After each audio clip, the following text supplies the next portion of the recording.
Mi nombre es el que figura en la placa de gerente nocturno.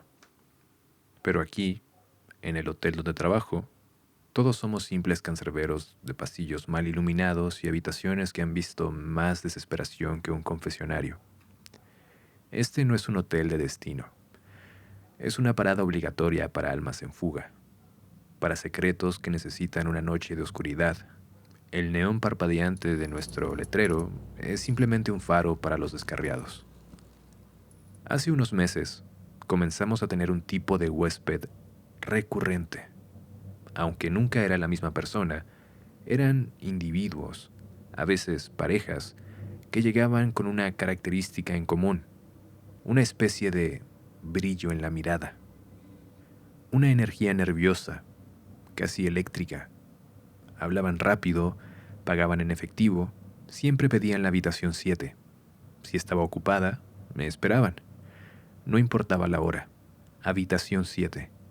La primera vez fue una mujer joven, con el maquillaje corrido y una maleta pequeña, de esas que apenas aguantan un fin de semana. Sus manos temblaban al llenar el registro. Vengo a descansar, me dijo, con una sonrisa que no llegaba a sus ojos. Necesito desconectar. Le di la llave. Olía a perfume caro y a miedo rancio. A la mañana siguiente, al hacer checkout, era otra. La misma estructura ósea, el mismo color de pelo, pero la luz en sus ojos se había extinguido. Se movía con una lentitud pastosa, sus facciones relajadas hasta un punto casi antinatural, como una máscara de cera. El perfume había desaparecido, reemplazado por un olor neutro, casi químico, como a ropa recién lavada con un detergente sin aroma. Pagó lo extra del minibar, una sola botella de agua, y se fue sin una palabra, la mirada perdida en algún punto más allá del mugriento estacionamiento. Luego fue un hombre de negocios, trajeado y con un portafolio que parecía contener todos los problemas del mundo. Llegó hablando por teléfono, ladrando órdenes, la vena de su sien palpitando. Pidió las 7. A la mañana, salió con la corbata floja, la camisa ligeramente arrugada, pero con una calma que rayaba en lo catatónico. El portafolio parecía más ligero, o quizá él ya no sentía su peso. Su voz, al despedirse, era un susurro monocorde.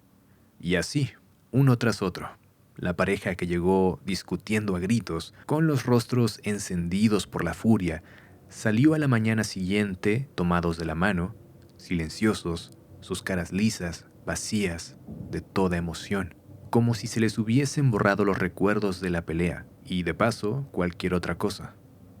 El olor que dejaban al irse era siempre el mismo, esa nada aséptica, el vacío olfativo. Me obsesioné con la habitación 7. Empecé a revisar la habitación con más detenimiento después de que se iban esos huéspedes transformados. Impecable, demasiado impecable.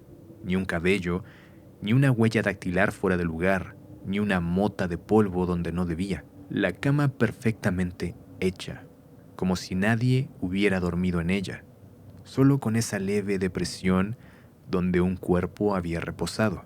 Una noche no pude más. Uno de ellos había llegado, un artista bohemio con el pelo revuelto y pintura en los dedos, cargado de esa energía caótica. Después de que se instaló en las 7, esperé una hora. Luego, con el duplicado maestro, me acerqué, pegué la oreja a la puerta. Silencio. Un silencio antinatural. Ni el crujido de un mueble, ni una respiración. Abrí la puerta con la lentitud de un ladrón de tumbas.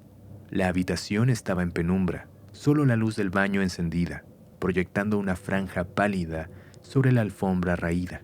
Él estaba en la cama, acostado boca arriba, los brazos a los lados, inmóvil. Parecía dormido, pero sus ojos estaban abiertos, fijos en el techo. No eran los ojos brillantes y llenos de ideas que había visto en la recepción. Eran opacos, como canicas sucias. Me acerqué. No se movió. Su pecho apenas subía y bajaba. Y entonces lo vi. Sobre la mesita de noche, donde antes había una Biblia que nadie tocaba, había un objeto, pequeño, de un material oscuro y poroso, como obsidiana sin pulir. Tenía una forma vagamente orgánica, con múltiples facetas y ángulos imposibles, y parecía vibrar muy levemente.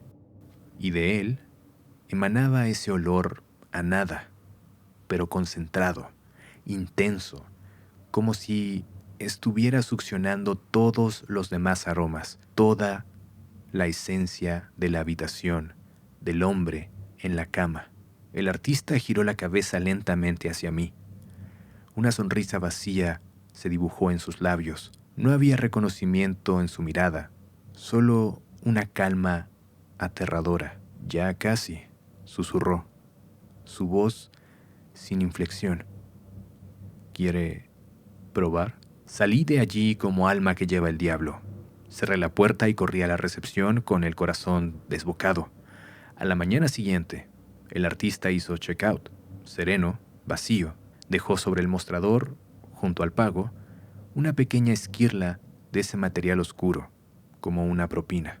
No sé qué es esa cosa, ni quiénes son estos huéspedes que vienen a desconectar a la habitación 7, pero sé que algo se lleva de ellos, o algo se queda en ellos, algo que los vacía, los pule, los deja listos para no sé qué. El hotel sigue recibiendo a sus viajeros y yo sigo aquí, entregando llaves, observando cómo entran llenos de vida y cómo salen convertidos en cáscaras pulcras y silenciosas. A veces me parece oír ese zumbido sutil y me pregunto cuándo será mi turno de necesitar desconectar en la habitación 7. He sido taxista desde hace ya bastante tiempo, y es un oficio que me encanta a pesar de todo. Mi unidad ha sido testigo de más confesiones, lágrimas y planes siniestros que cualquier sacerdote o psicólogo de la ciudad. Ser taxista de noche en esta ciudad, que prefiero dejar sin nombre, te curte la piel y te afila los instintos. O eso creía yo, hasta esa noche. La noche, como tantas otras, era una sopa espesa de humedad, el tufo dulzón de la basura y el eco lejano de alguna sirena. La clientela escaseaba, solo los espectros habituales, borrachos buscando el último refugio y parejas furtivas escapando de miradas indiscretas. Estaba a punto de dar por terminada la jornada, con el estómago rugiendo por unos tacos y la espalda hecha un nudo, cuando la vi. Una figura se desapegó de la penumbra, de un zaguán carcomido por el salitre. Mujer, joven, o al menos eso parecía bajo la luz naranja del alumbrado público. Llevaba un vestido sencillo, oscuro, y un rebozo que le cubría parte del rostro y los hombros. Lo inusual fue su seña, no el típico dedo o mano alzada, sino un leve movimiento de la mano, casi como un susurro. Frené. Ella se acercó a la ventanilla y el primer golpe de extrañeza me saltó. Un perfume, no de los caros, ni de los baratos, sino algo antiguo, como flores secas guardadas en un libro por décadas, mezclado con un dejo de tierra húmeda. ¿Servicio?, pregunté, intentando sonar profesional, aunque una alarma tenue ya vibraba en algún rincón de mi cerebro. Sí, su voz era baja, melodiosa, pero con un eco extraño, como si viniera de muy lejos, a las afueras de la ciudad. Le pagaré bien. Bien. Era música para mis oídos cansados y mi cartera vacía. Suba. Se acomodó en el asiento trasero y el olor se intensificó, llenando toda la unidad. No era desagradable, pero sí profundamente inquietante. Me dio una dirección, una colonia que apenas conocía de nombre, de esas que se aferran a las faldas de los cerros. Sé un atajo, le dije, más para romper el silencio que por otra cosa. No hay prisa, respondió. Solo siga el camino principal. El camino principal se convirtió pronto en una sucesión de calles cada vez más estrechas y peor iluminadas, lo típico de México. Las casas, de concreto, dieron paso a construcciones improvisadas, luego a terrenos baldíos donde la maleza crecía sin control. El GPS de mi teléfono Empezó a parpadear, perdiendo la señal, como si la civilización misma se estuviera desvaneciendo a nuestras espaldas. Un silencio denso se instaló en el coche, solo roto por el traqueteo del motor y el crujido de la suspensión al sortear los baches, que ya no eran baches sino cráteres. Intenté mirar por el retrovisor, pero ella se mantenía en la sombra, el rebozo cubriendo su rostro como un velo de luto. Solo alcanzaba a ver sus manos, pálidas, huesudas, descansando sobre su regazo. ¿Falta mucho?, pregunté, la voz un poco más aguda de lo que me hubiera gustado. Ya casi llegamos, respondió, y esta vez su voz pareció tener una textura diferente, más rasposa. El olor a flores secas se había atenuado, reemplazado por algo más acre, casi metálico. El asfalto desapareció por completo. Ahora avanzábamos por una vereda de tierra que serpenteaba entre árboles esqueléticos. La luz de mis faros era lo único que luchaba contra una oscuridad que parecía tener sustancia propia, una oscuridad que se tragaba el sonido y la esperanza. De repente, señaló hacia un punto indefinido a la derecha. «Es aquí». Frené en seco. No había nada, solo un claro en la maleza, dominado por lo que parecían ser los restos de una construcción antigua. Apenas unos muros de piedra cubiertos de musgo y enredaderas. «¿Aquí?», repetí incrédulo. «¿Segura?». «Sí», dijo. Y esta vez su voz era un siseo gutural que me erizó el vello de la nuca. Se movió para bajar, y el rebozo se deslizó, revelando su rostro a la luz tenue del interior del coche. No había piel. Oh, sí, pero era una piel translúcida, estirada sobre la calavera donde las cuencas de los ojos eran dos abismos de negrura profunda. Unos pocos mechones de cabello oscuro y lacio se adherían a la forma del cráneo. Una sonrisa, si se le podía llamar así, a la forma en la que los dientes desencarnados se exponían, se dibujó en esa cara de pesadilla. El pánico, frío y paralizante, se apoderó de mí. Quise gritar, quise pisar el acelerador, pero mis miembros no se movían. Ella abrió la puerta, y un vaho gélido, cargado de ese olor metálico y a tierra removida, invadió la unidad. «Gracias por el viaje.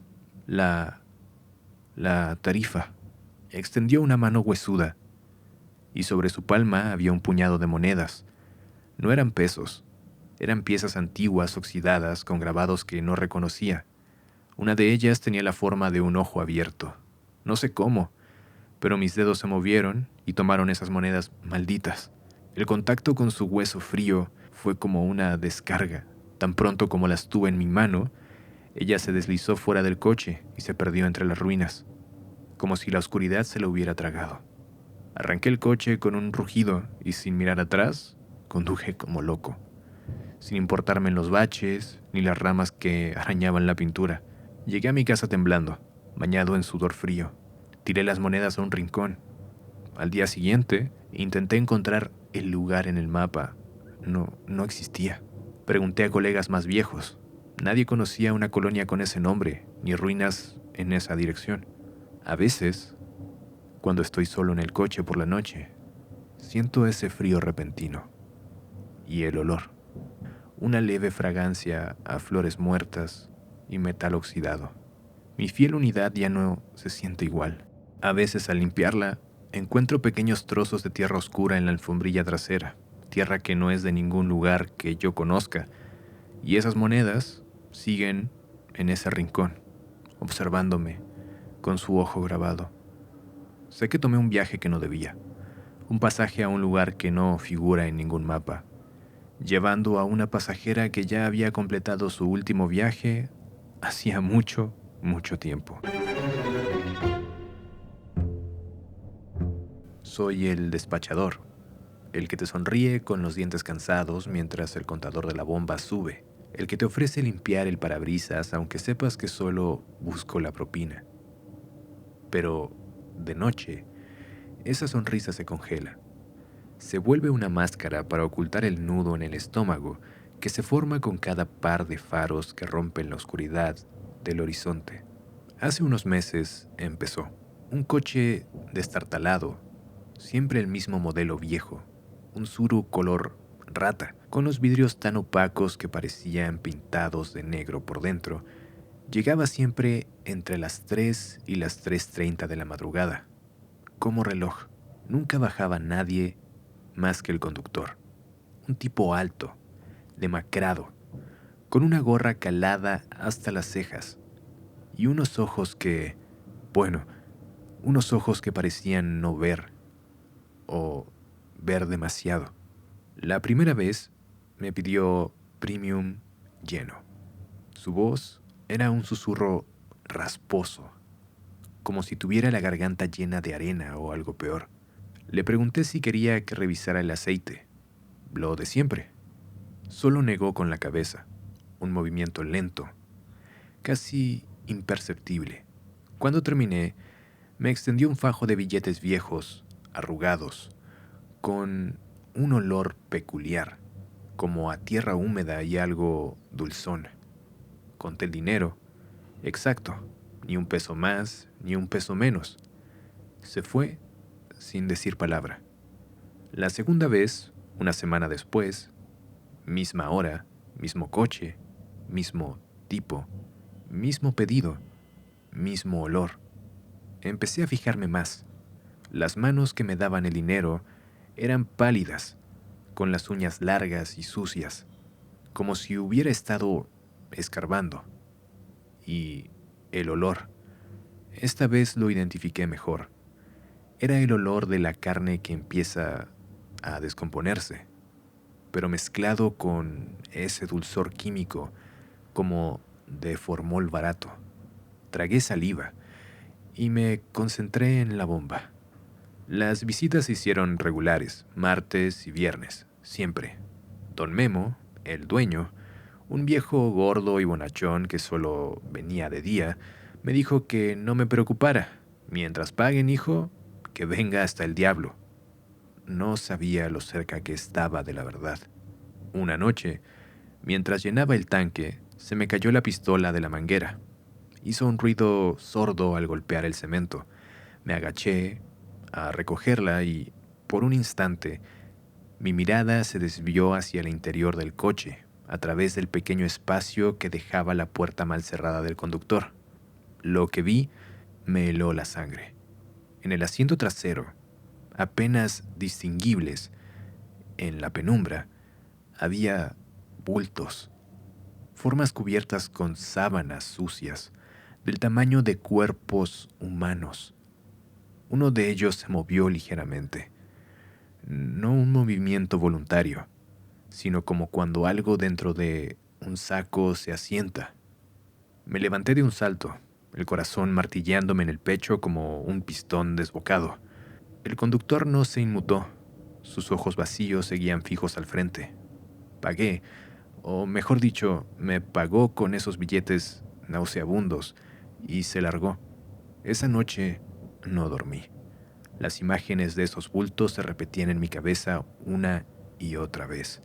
¿Qué diablos transportaba ese tipo? ¿Y a dónde? La siguiente vez que vino, me armé de valor, o quizá fue la estupidez nacida de la desesperación.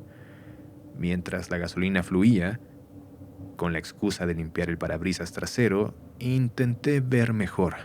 La ventana estaba cubierta de una capa de mugre tan espesa que era casi opaca, pero logré ver un espacio, y lo vi.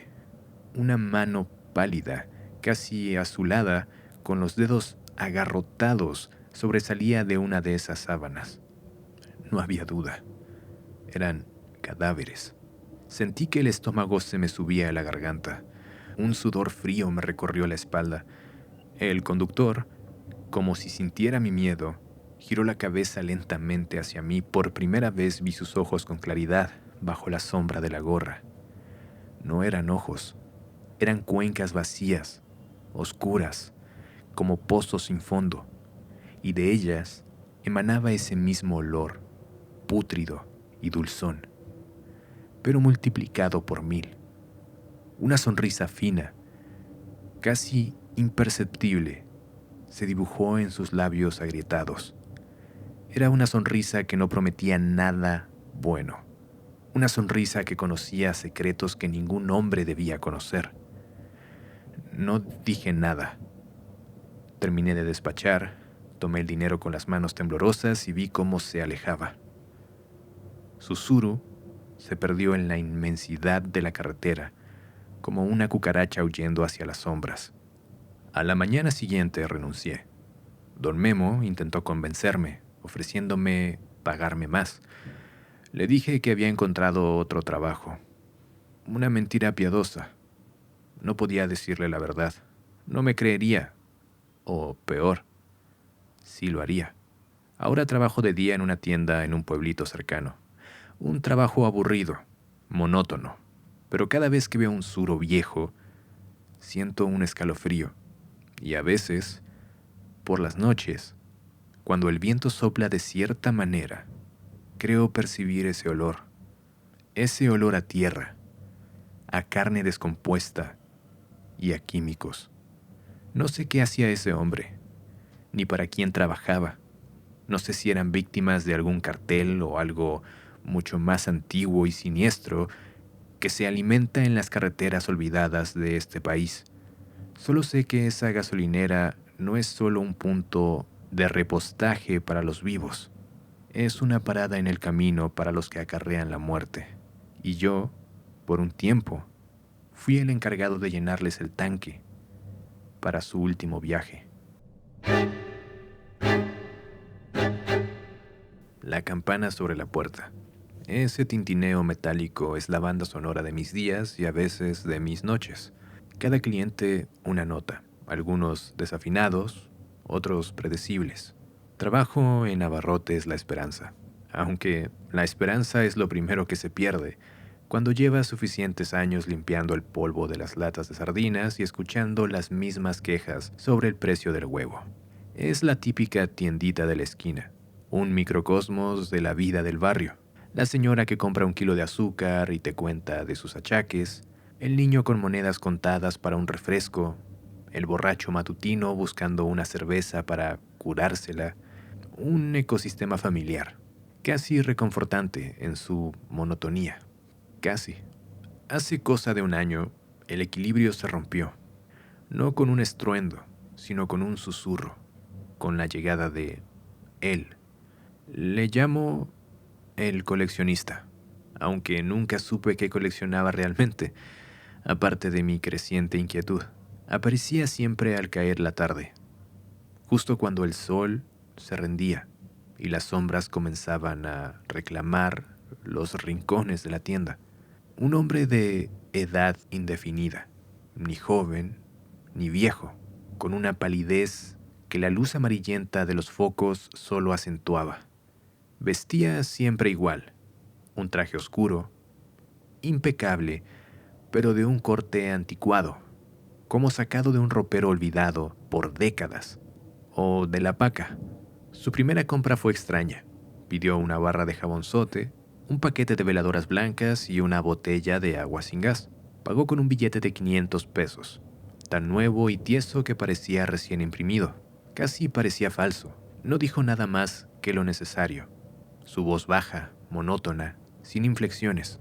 Sus ojos, eso sí, eran lo más perturbador. Grandes, oscuros y con una fijeza que taladraba. No miraba a las cosas sino a través de ellas. Las visitas se hicieron costumbre, lunes, miércoles y viernes. Siempre los mismos productos, en el mismo orden. Jabonzote, veladoras blancas, agua.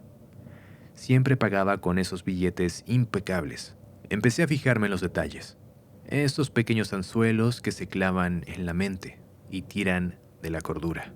Sus manos, por ejemplo, largas, delgadas, con unas uñas perfectamente cuidadas, pero con una piel que parecía pergamino estirado sobre los huesos. Un día, al entregarle el cambio, nuestros dedos se rozaron. Sentí un frío que no era de este mundo, un frío seco, como el de una cripta. El olor, al principio era sutil, casi imperceptible, un aroma a polvo viejo y a encierro, a tierra removida recientemente.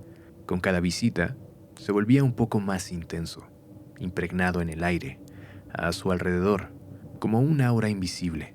Los otros clientes, si coincidían con él, apuraban sus compras, lanzando miradas de reojo, incómodos, sin saber exactamente por qué. El ambiente se volvía denso, opresivo. Una tarde, mientras le entregaba su agua, se me resbaló la botella, cayó al suelo, rodando bajo un estante lleno de sopas instantáneas. Me agaché a recogerla, y al hacerlo, mi vista captó algo en la parte baja de su pantalón, justo donde termina la tela y comienza el zapato. Un pequeño rasgo de tierra oscura, casi negra, como si hubiera estado caminando por un cementerio recién labrado. Cuando me incorporé, él ya me estaba mirando con esa fijeza inexpresiva. No dijo nada, pero sentí como si me hubiera leído el pensamiento. La rutina continuó, pero mi percepción había cambiado. Cada tintineo de la campana al atardecer era un presagio. Empecé a tener pesadillas. Soñaba con los pasillos infinitos de estantes llenos de productos cubiertos de moho y telarañas, y al final, su silueta inmóvil, observándome. Me despertaba sudando, con el olor a tierra fantasmal en la nariz. Un viernes no vino. Sentí un alivio inmenso y una ligereza que no había experimentado en meses. Quizás se mudó, pensé. Quizás se cansó de su extraña rutina. Pasaron 2 semanas de bendita normalidad. El olor a tierra se había disipado. Los clientes volvieron a sus charlas triviales. La tienda recuperó su aburrida paz. Entonces, una noche, cuando estaba a punto de cerrar, la campana sonó con una violencia inusitada. Era él, pero diferente, más pálido, más delgado, casi esquelético. Sus ojos parecían hundidos. No pidió nada, solo se quedó de pie frente al mostrador mirándome. El silencio era tan espeso que podía cortarse con un cuchillo. «He venido por algo que olvidé», dijo finalmente. Su voz, un susurro apenas audible, como hojas secas arrastradas por el viento. Lentamente, muy lentamente, levantó una de sus manos pálidas y señaló hacia un rincón oscuro detrás del mostrador, donde guardamos las escobas y los trapeadores. «Ahí», dijo, entre las sombras. Tragué saliva, el corazón bombeando con fuerza. No quería mirar, no quería saber, pero sus ojos me obligaban. Me arrastraban hacia ese rincón. Con pasos temblorosos me acerqué. Al principio no vi nada, solo el desorden habitual. Luego, mis ojos se acostumbraron a la penumbra y lo vi. Acurrucado contra la pared, cubierto de polvo y telarañas, había un pequeño muñeco de trapo, viejo, descolorido, con un ojo de botón colgando de un hilo. No recordaba haberlo visto nunca. Pero lo más espeluznante era la expresión cosida en su rostro. Una sonrisa torcida, casi una mueca de dolor, y una expresión de terror perpetuo en su único ojo sano. «Es mío», susurró el coleccionista desde el mostrador. «Se me cayó la primera vez que vine. Ha estado esperando». No sé cómo, pero recogí el muñeco. Se sentía extrañamente pesado y frío. Se lo entregué. Sus dedos fríos rozaron los míos, y esta vez el contacto fue como una descarga eléctrica helada. Tomó el muñeco, lo acunó con una ternura grotesca, y sin decir nada más, dio media vuelta y salió de la tienda. La campana sonó suavemente a su paso. Nunca más volvió. La monotonía ha regresado, pero ahora está teñida de una inquietud permanente, porque sé que hay cosas que se coleccionan en las sombras, cosas que olvidan en los rincones, esperando pacientemente a ser reclamadas por los dueños que no pertenecen del todo a este mundo.